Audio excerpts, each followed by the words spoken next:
रानीवाड़ा के मतदाताओं, नागरिकों,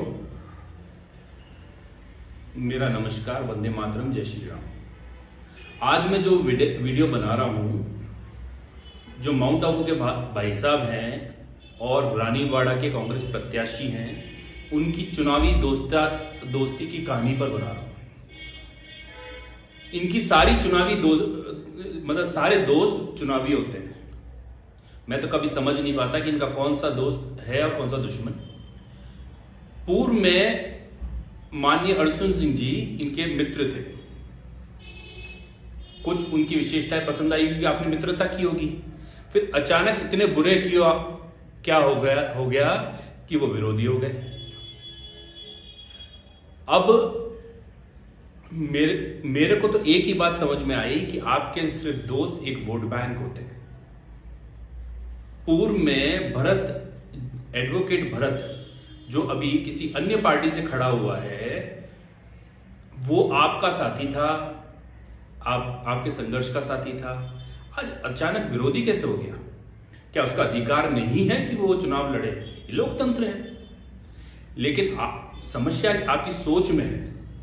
माननीय अर्जुन सिंह जी आपके लिए मित्र नहीं थे, एक राजपूत वोट बैंक थे। एडवोकेट भरत एक मेघवाल वोट बैंक था।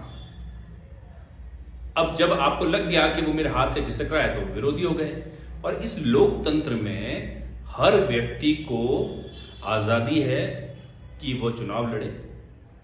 हर मतदाता को आजादी है कि समस्त राजनीतिक पार्टियों की विचारधारा, एजेंडा, भाषण सुने, निर्णय ले। तो आप उससे कैसे रोक सकते हो?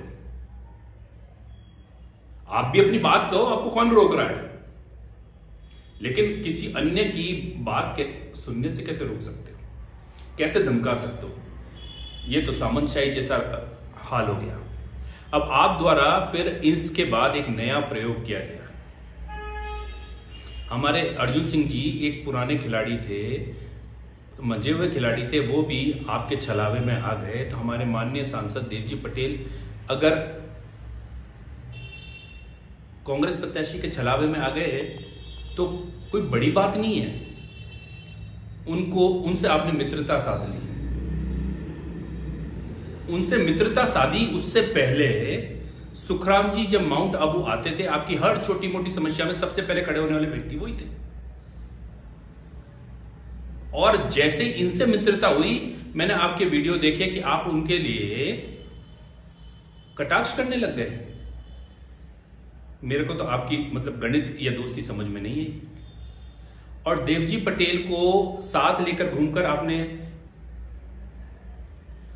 रानीवाड़ा में संदेश देने का प्रयास किया कि मेरी कोई दुश्मनी, कोई विवाद नहीं है चौधरी समाज से। अचानक आपको प्रेम उमड़ गया। क्या हुआ भाई ऐसा? पहले जिन पे मुकदमे करवाए और आज तक नहीं हुए, जिनसे लड़ाई झगड़े हुए, आज अचानक ऐसा क्या परिवर्तन हो गया?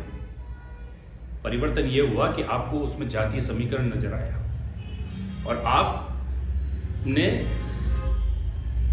देवजी पटेल जी से दोस्ती कर ली और आपने उनके साथ घूमकर दो संदेश दिए और एक तीर से दो निशाने साधे।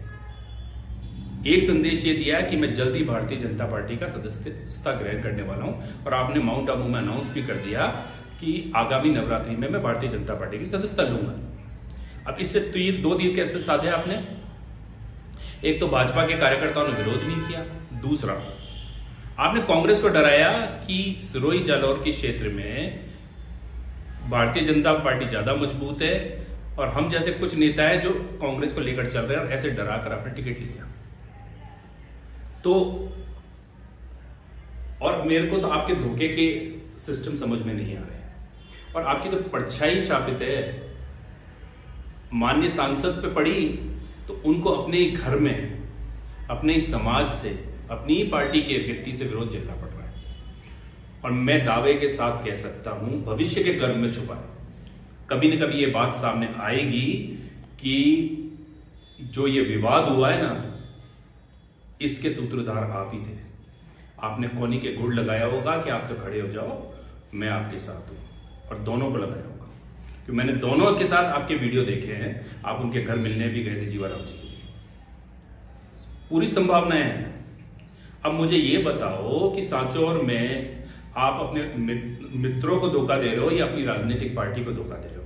धोखा किसी को तो देना पड़ेगा आपको, और हो सकता है सबको ही दे रहे हो क्योंकि आपका चरित्र है। तो मैं चौधरी समाज के समस्त मतदाताओं से एक बार यह कहना चाहूंगा, एक बार आत्ममंथन जरूर करना इस व्यक्ति के बारे में कि कहीं इसी की वजह से तुम्हारे समाज में विवाद विघटन तो नहीं हुआ, क्योंकि इसका चरित्र ही यही है।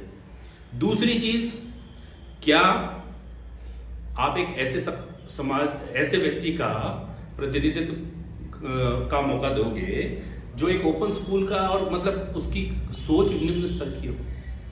और दूसरी चीज यह भी एक बार जरूर सोचना कि कहीं ऐसा तो नहीं कि हम थाली सजाकर परोस कर उसको दे रहे हैं और अपने खुद के पांव पे कुल्हाड़ी मार रहे हैं। हो सकता है भविष्य में यह अवसर आपका हो। तो मैं बार बार जो बातें कह रहा हूं उस पर गहन चिंतन करना, मनन करना, और किसी के साथ किसी की दोस्ती हो सकती है, पर उसका मतलब यह नहीं है कि हम हमारा मत उसको दे दें। और आज तक भारतीय जनता पार्टी आपके समाज के साथ रही है, समाज को सब पूरा सम्मान दिया है, और इस बार डबल इंजन की सरकार बनने वाली है, तो उसका आप लोग भी लाभ लें। और अगर मेरी बातें झूठी लगे, आप मंथन करें और आपको कोई जवाब नहीं मिले खुद से, तो मैं तो ये कहूंगा आपके समाज के परम आदरणीय, परम सम्मानीय गुरुदेव जी, राजा राम जी महाराज, उनको मेरा वीडियो दिखाना और उनसे निर्णय ले लेना, वो जो कहे वो आप करना। जय हिंद, जय भारत।